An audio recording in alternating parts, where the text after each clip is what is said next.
Mirë se vini në Ekspansion, emision ky që sjell biseda frymëzimi me gra të suksesshme të cilat gjatë jetës së tyre kanë kaluar sfida të ndryshme për të arritur aty ku janë. Sot do të flasim me zonjën deputete Valbona Adili Emini, një grua me vizion dhe angazhim të jashtëzakonshëm në politikë dhe në shoqëri. Do të flasim për rrugtimin e saj, sfidat, arritjet dhe planet për një të ardhme më të drejtë dhe më të barabartë. Përshëndetje zonja Valbona dhe mirë se na erdhët në studio. Mirë se ju gjeta dhe faleminderit shumë për ftesën.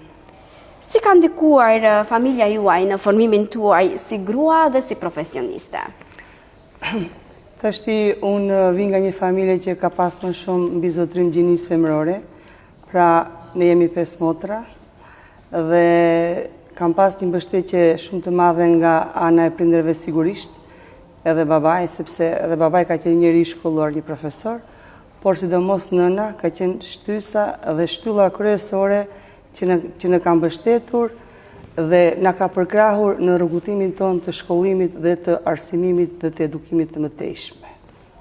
Cilat kanë qenë vlerat që i keni trashëguar nga familja, nga prindërit, dhe që mundoheni t'i përcjellni ndoshta edhe tek fëmijët tuaj, niprit dhe mbesat?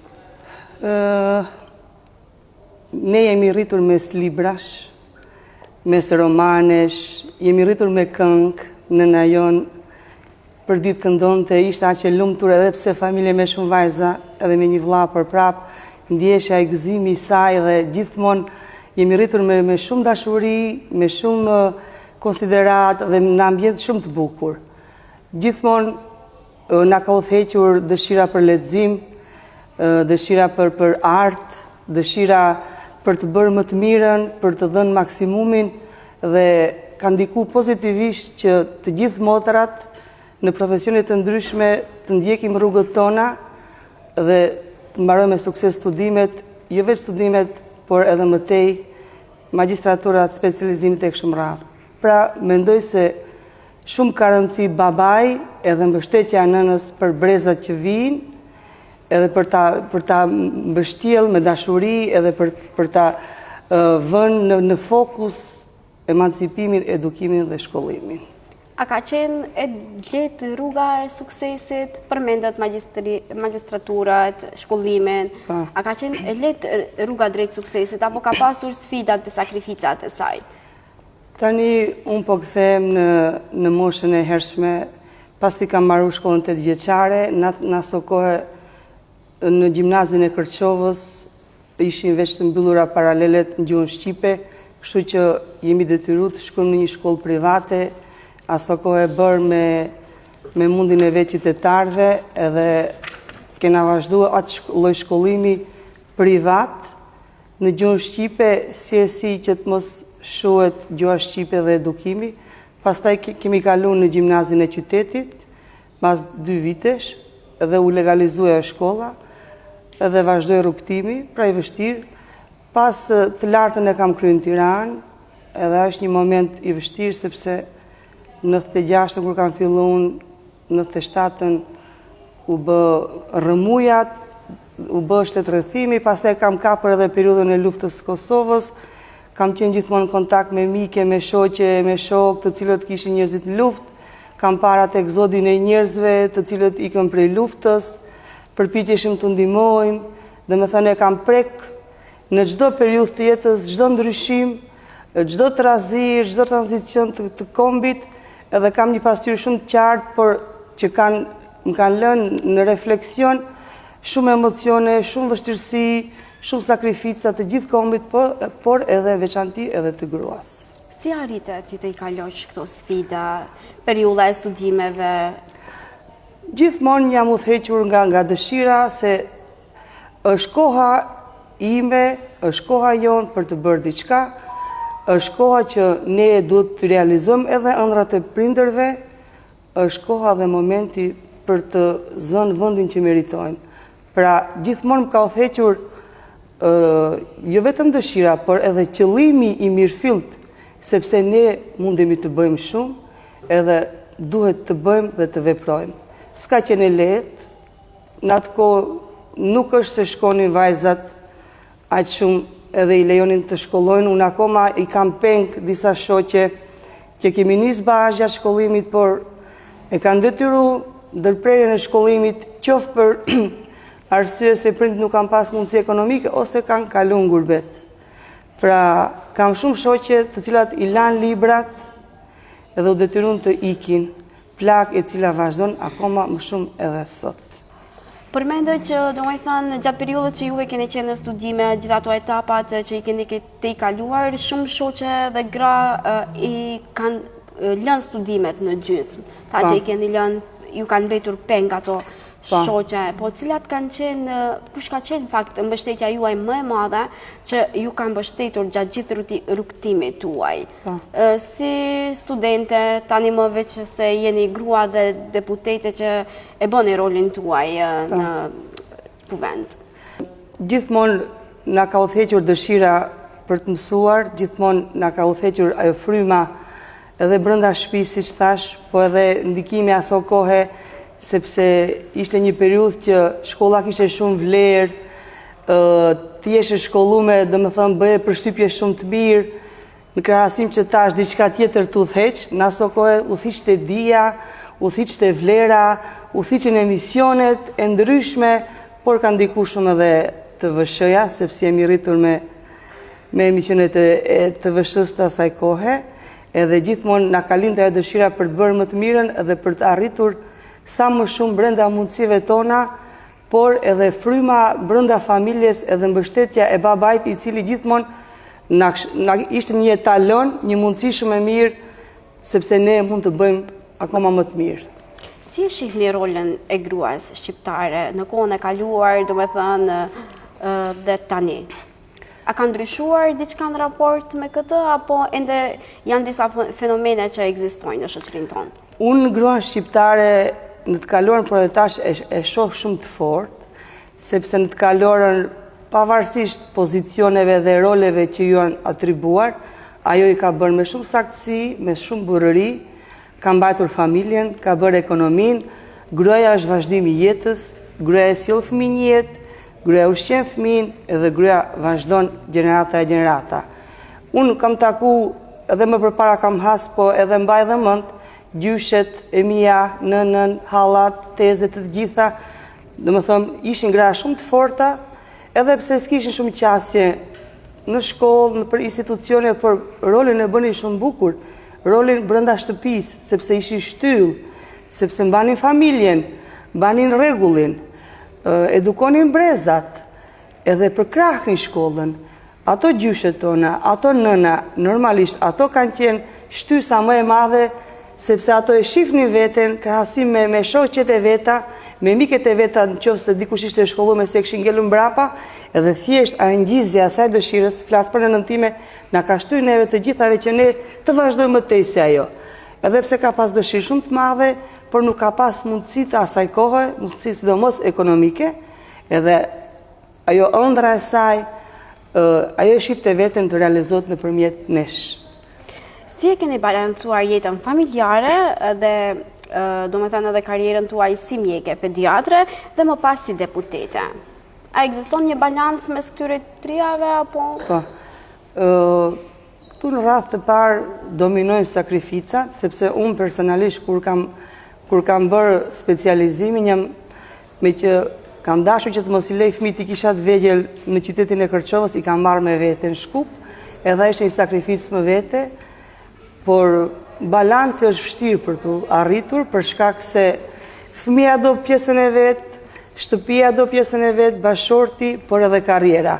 Profesioni i mjekës do përkushtim, deshte shumë lexim, deshte orare të gjata pune, është edhe pjesa emocionale që nuk mund ta ndahesh nga profesioni. Unë personalisht, kur shoh fëmijë që vuajnë, normalisht i gjithë më kalon ai shqetësimi i prindërve, i fëmijës, dhimbja, automatikisht kalon dhe tek unë, edhe ndonjëherë e kam të vështirë ta shkëpuz pjesën emocionale nga pjesa profesionale. Gjithsesi, udhëhiqem nga pjesa profesionale, sepse atë duan prindrit që të arrit në pjesën profesionale të bëhet më e mira, por unë e vej veten në pozicionin e nënës, në mënyrë që ta ndjej sa më shumë edhe dhimbjen, edhe shqetësimi, por përpiqem edhe fëmijës t'ja bëj sa më të lehtë, ndaj unë personalisht e hoqa përparsen e bardhë edhe fillova të vesh tesha me ngjyra, në mënyrë që ta thyet barrierën që fëmia mos ketë frikë kur të vi, që fëmia të më dojë dhe të më përqafoj. Edhe jam përpjek që ashtu të ndahem me fëmijët, sepse fëmijët ka një lloj fobie, një lloj frike që shkon te mjeku dhe gjithmonë kujtojnë se po shkove te mjeku, gjithmonë ka gjilpëra, gjithmonë ka rregulla, gjithmonë ka këshilla të rrepta. Jo, unë përpiqem nëpërmjet asaj që ta shkrij atë frikën në mes edhe që të jemi sa më shumë efikas si me nënat ashtu dhe me pacientët e mi të vegjël, por edhe me të rritur, pse jo. Pse zgjedhët pikërisht rolin, profesionin e pediatrës? Sepse kjo është pjesa më e ndjeshme, është pjesa... E ke dashur gjithmonë apo E kam dashur. E kam dashur gjithmonë, e kam dashur jetën. Unë i them, kur vjen një fëmijë në jetë është mrekullia e përditshme. E kam dashur edhe dua ta mbështes edhe përpiqem, sepse këtu është një periudhë goxha e gjatë që nga lindja me ato ndryshimet, etapat e rritjes fëmis dhe duhet t'i përshtatet çdo periudhë. Dhe mua më jep hapësirë që jap më shumë. Domethënë, tjera nevoja ka i posa linduri, tjera nevoja ka fëmija 2-3 vjeçar, tjera nevoja ka fëmija parashkollor. Flas për këshillat, nga ana ime nevojat, por normalisht me këshillat e mia edhe me ndikimin e prindërve që në mënyrë sa më adekuate t'u gjendemi pacientëve edhe fëmijëve në nevojat e tyre të përditshme, shëndetësore, mjekësore, dhe psikike. Çfarë ndjesie keni kur i ndihmoni fëmijëve edhe nënave të reja, sidomos ato që ndoshta e përjetojnë më me ankth kur një fëmijë i tyre sëmurët? Po, tashti ka nëna që goxha janë të shqetësuara por pa arsye. Do me thonë një diçka banale, shumë e thjesht asaj i bën një lloj stresi, por ka dhe smundje që me të vërtet janë për të shqetësuar dhe prindrit dalin shumë të shqetësuar. Mirë po, unë u thiqem nga një paraull, gjithmonë një nën e shqetësuar nuk duhet neglizhuar. Pra duhet ndëgjuar, duhet parë, edhe duhet përcjell situata varësisht prej gjendjes. Në përgjithësi nënat janë më shumë shqetësuar sa çka nevojë, por ka raste që është problemi i madh edhe nënës në atë moment nuk i kujtohet shqetësohet. Edhe këtu duhet një lloj taktike në mënyrë që ta vëdësosh temën, që ta marrë pak më serioz, në raste të veçanta flas, sepse kemi nëna edhe në mosha shumë të reja, kemi nëna që vinë nga rrethet të ndryshme, kështu që përpiqemi të përshtatemi në mënyrë që të dalim sa më mirë, edhe normalisht kontakti shumë i afërt edhe i ngushtë me nënat, komunikimi vazhdim me telefon, po gjithsesi edhe me vizita në ambulancë, por edhe vazhdimisht komunikimi edhe gjatë natës, sidomos shumë më pëlqen të i përkrah nënat e reja, sidomos nënat që për herë të parë sjellin fëmijë të vegjël, janë goxha të shqetësuara edhe nga ndikimi i hormoneve, edhe nga vetë situata, edhe nga prindërimi. Aty e kam topikën, i kam ato nëna pikë të dobët, edhe përpiqem maksimalisht që t'u ndihmoj në mënyrë që ta tejkalojmë atë situatë, edhe të mbështes, edhe ato ta marrin veten, po edhe të shohim edhe ecurinë e bebes se si do të jetë në të ardhmen. Cili ka qenë një moment më i vështirë emocional, që ju ka prekur domethënë profesionalisht, në punën që e keni bërë dhe vazhdoni ta bëni si mjeke pediatra? Pra, momente ka shumë. Domethënë për ditë ke momentet e ditës, momentet shumë të rënda të vështira që s'mund të harroj ato pacienta gjatë periudhës specializimit, por edhe momente pas jam kthyer në vendin e punësime me nënat e reja, sidomos që e shoh një lloj sfide dhe shqetësim nënat që kemi dyshime për fëmijë që kanë spektër të autizmit.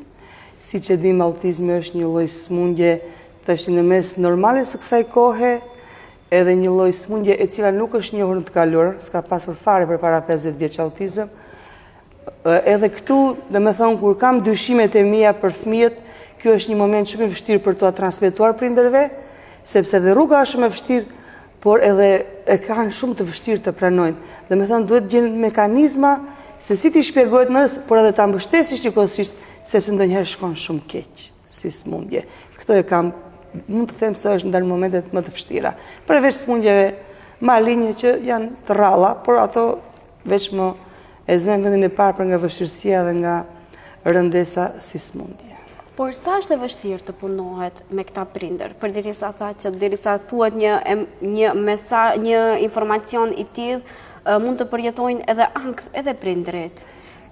Pikërisht prindit dhe më thënë vuajnë së bashku me fëmijët e tyre, pastaj varet për situatës familjare, ndonjë nën ka dhe fëmijë tjerë, edhe ai më i vogël ka për kushtim, ndonjë është në punë, ndonjë ka kushtim ndihmojnë, ndonjë s'ka, është një sakrificë jashtëzakonisht e madhe, por nuk bëhet vetë. Aty duhet të futen në lojë të gjithë, të kombinohen me bashkëshort, me instanca, me shkolla të veçanta që bëhen domethënë edukime special për ato fëmijë, me qendra të veçanta të cilat janë këtu në Shkup, me psikolog, me psikoterapist, me njerëz që merren me këto defekte, por edhe me mjekun pediatër, edhe prindi në sinkronizim të bëhet më mira, sepse fëmia ka plasticitet dhe kthehet. Pra edhe rasti më i rënd, kur e zbulon me kohë, kur detektohet në kohë, kur merren masa serioze, në të gjitha fazat dhe etapat e dukura, rezultati është shumë i mirë. Është shumë e vështirë, por gjë që realizohet, edhe atëherë të gjithë jemi shumë të kënaqur. Sa ka ndikuar puna juaj me fëmijët në jetën tuaj?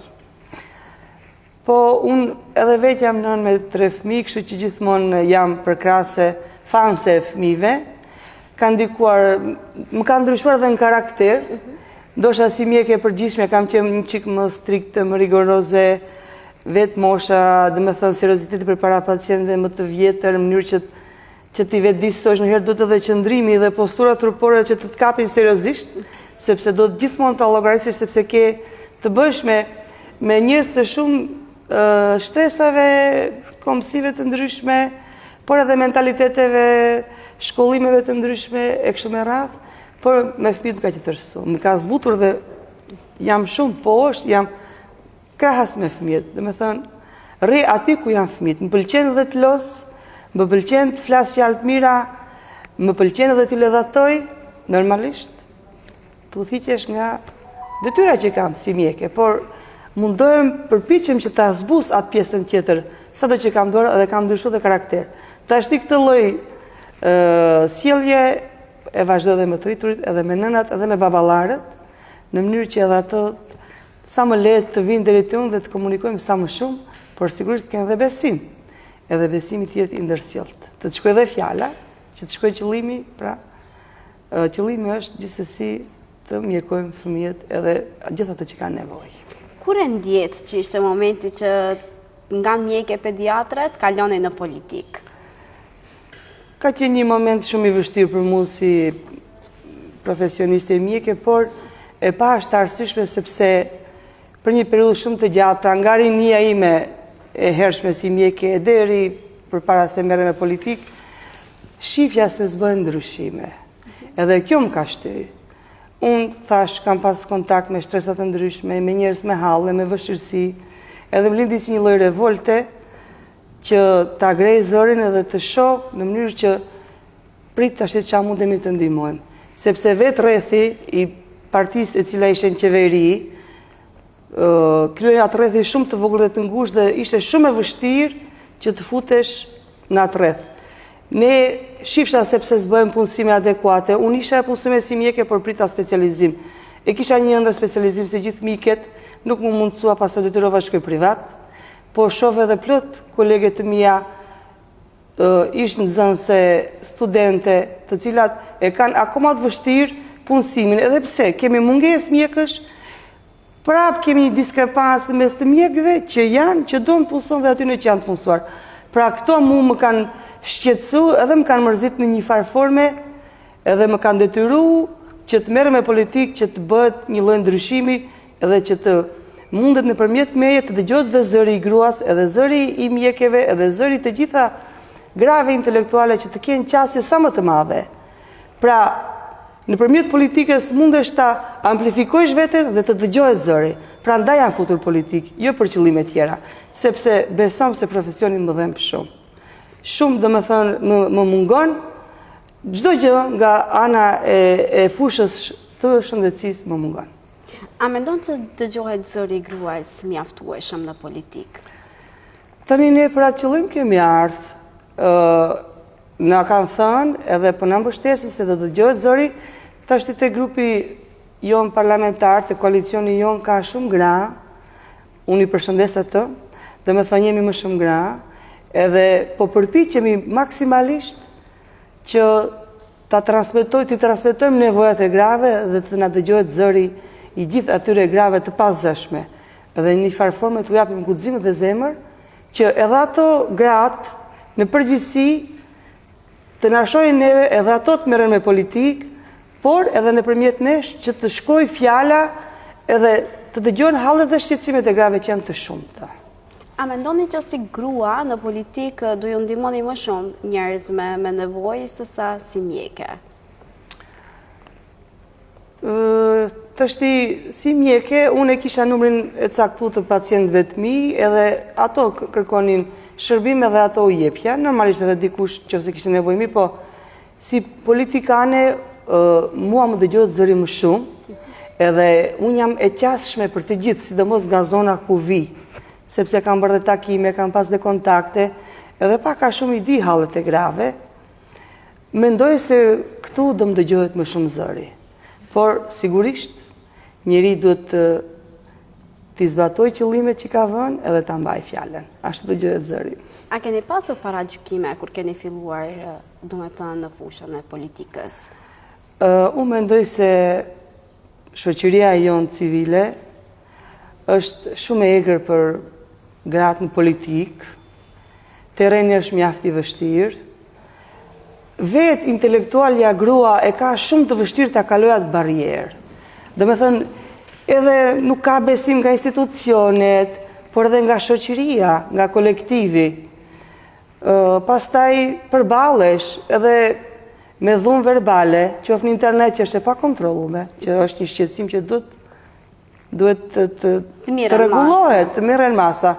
Pastaj sulmet janë nga gjitha anët, edhe nga kolegët politikan, po edhe nga gazetarët do kisha thënë, sepse ndonjëherë vjen fokusin veç te gjërat negative, dhe më thënë mezi presin të shohin diçka negative, më përpara s'ka qenë kështu. Tash ti survejohesh, ndiqesh çdo hap.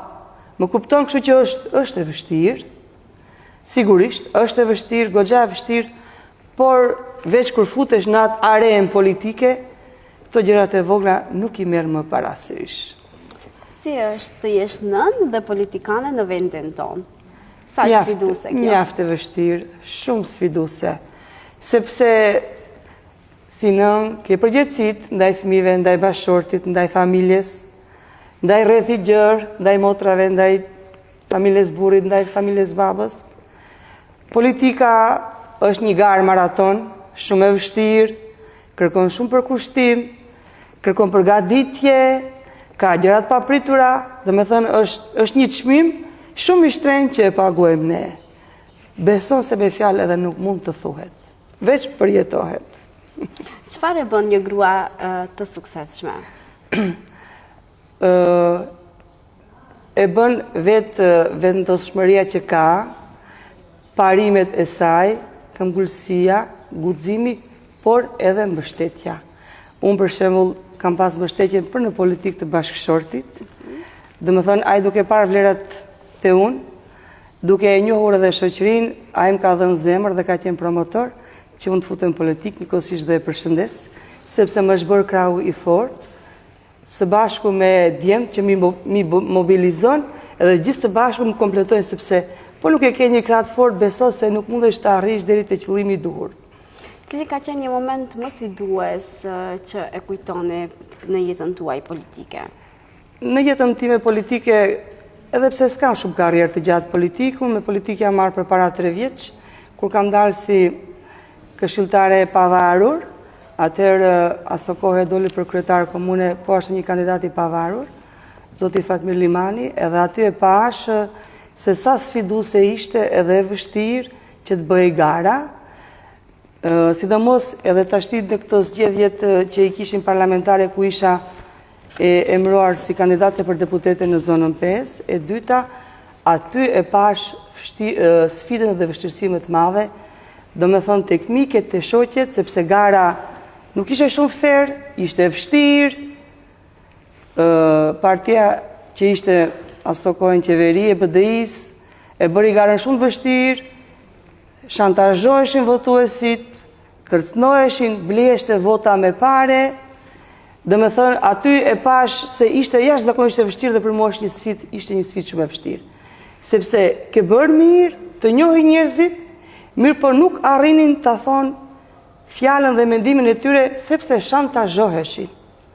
Edhe është ndjera e trysnia e presioni jashtëzakonisht i madh në për miket, në për shoqet, në për pacientët e mi që më raportonin, që më luteshin se kanë ardhur të më takojnë, mos tregoj sepse i kërcënonin ose s'kishin marrë vendime, ose do ta nxjerrin motrën prej pune, ose ishin detyruar ta blejnë votën e kështu me radhë. Ajo ka qenë për mua shumë e vështirë.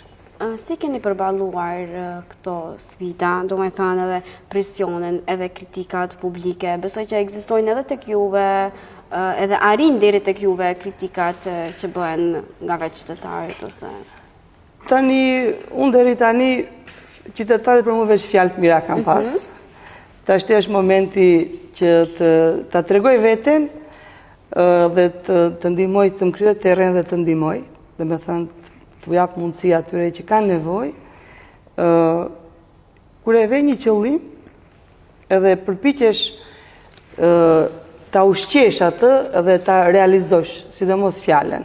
Kështu që s'është e lehtë, është luftë bryllash, por kur e ke dëshirën edhe qëllimin edhe vendosmërinë, nuk është se zbahet. Ndoshta nuk bëhet 100%, por sa më shumë që përpiqesh, aq më shumë krijon mundësi dhe terrene për të ndihmuar. Cili është një moment më krenar që ju bën në jetën tuaj, në karrierën tuaj në fakt?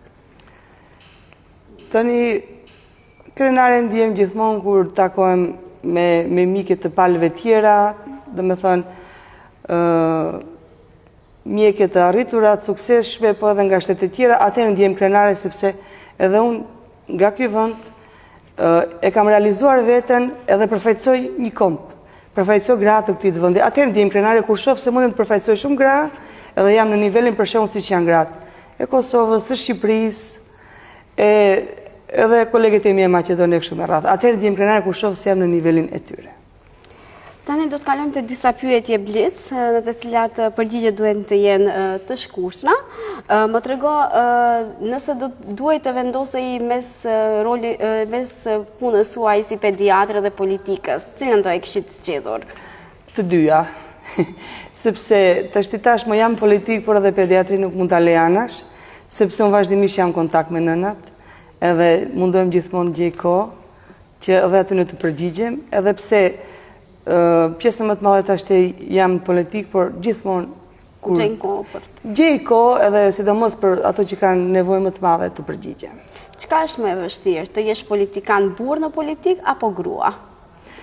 Është shumë e vështirë të jesh politikane grua. Jashtëzakonisht më e vështirë, sepse gratë janë për nga natyra janë më sensibile, më të ndjeshme, i dinë hallet më mirë për nuk kanë shumë ekzekutiv, nuk u jepet shumë fuqi veprimin. Nëse lihesh duart e grave, besoj se s'do kishe kështu vështirësi siç ka që është tash në duart e politikanëve burra.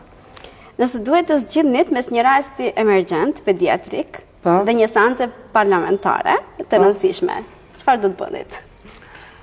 Tashti gjithmonë shëndeti ka përparësi, por edhe këtu duhet puna me përkushtueshmëri, sepse edhe këtu ka ardhur nga njerëzit, ka ardhur nga votat, por gjithsesi jeta ka më shumë vlera se çdo gjë tjetër.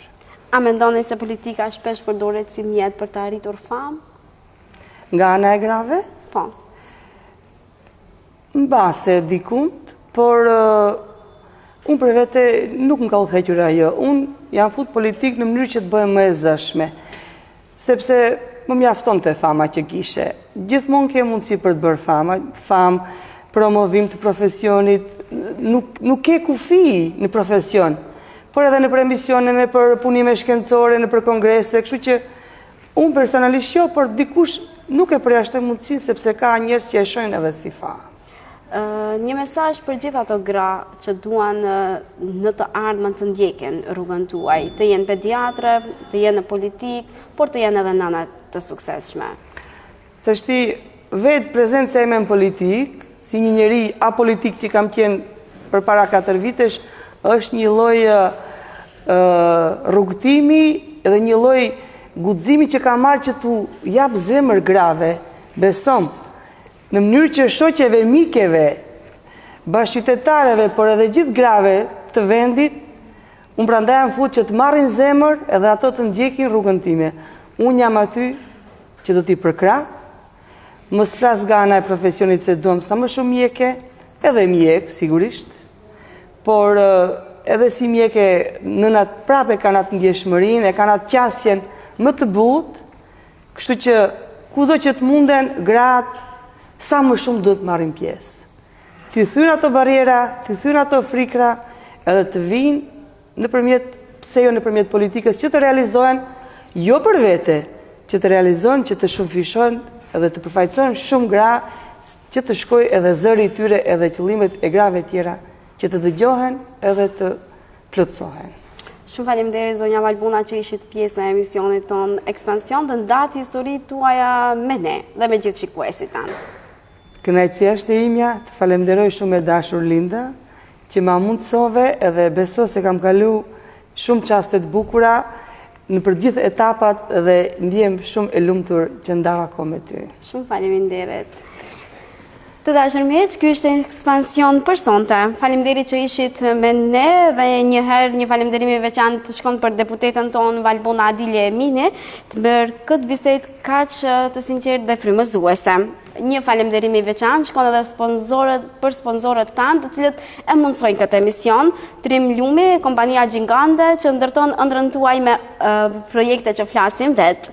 Super kompani, distributorit dhe investitori i përgjithshëm që kujdeset për cilësi dhe modernitet në shtëpitë tuaja. Studio Gjoni, qendra estetike ku bukuria takohet me profesionalizmin. Vella Films, mjeshtrit pas objektivit që kthejnë eventet tuaja në kujtime të përjetshme. Austrian Palace, vendi ku tradita takohet me cilësisë. BPF, agjencion marketingu. Deri takimin tonë të radhës, mirëmbëqjet.